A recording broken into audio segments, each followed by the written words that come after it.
Welcome. So today we're going to listen how the Super Mario Brothers movie and listen to what the animation is really trying to say. And here it's pretty fun. It's easy. It's play. And we could start with the line, okay? It's able to hold onto that intent very well, even though it's volumetric.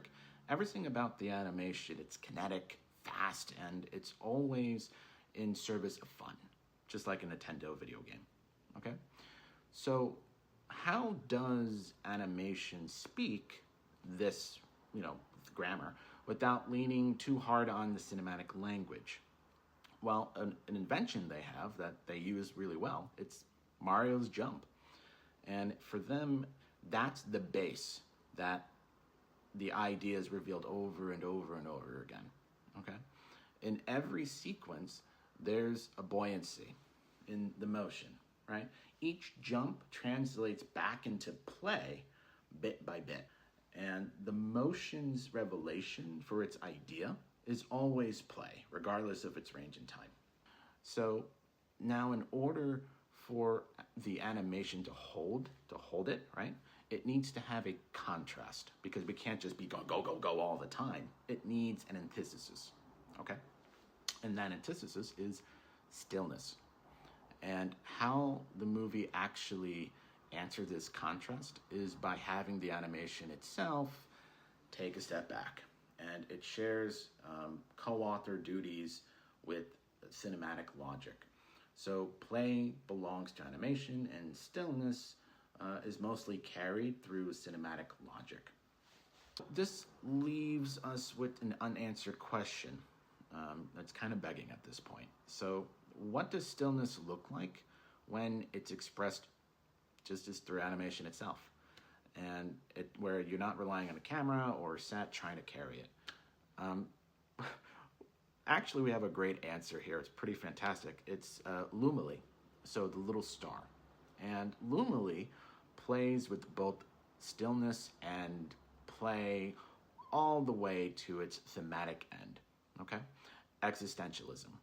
And here, the motion and space really harmonize. And it's mostly, even though it's in like a fire pit of impending doom, it's that call and answer between motion and space foiling each other that really makes that joke work. And it's really good because motion here removes Mario's defining action, right? His jump, that's the whole thing. And the theme, it strips it of its gravity. And what's revealed isn't just humor, but a kind of voided inner life. So that's how animation really does philosophical work through motion. It's how do we reveal the idea? And that's how the way it's able to do it really well in play.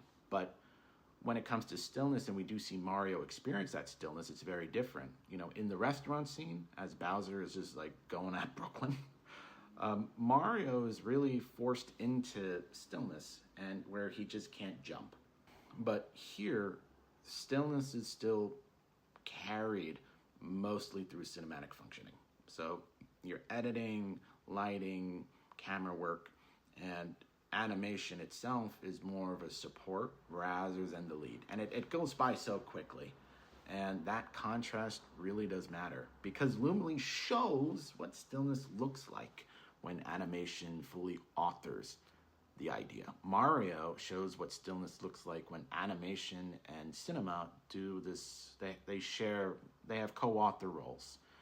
And it's sad because that tension between play and stillness is where the film is at its most interesting. And hopefully the sequel in the animation can take more authority and not just express play, but explore stillness within play. Because animation can handle it. It already proved that it can.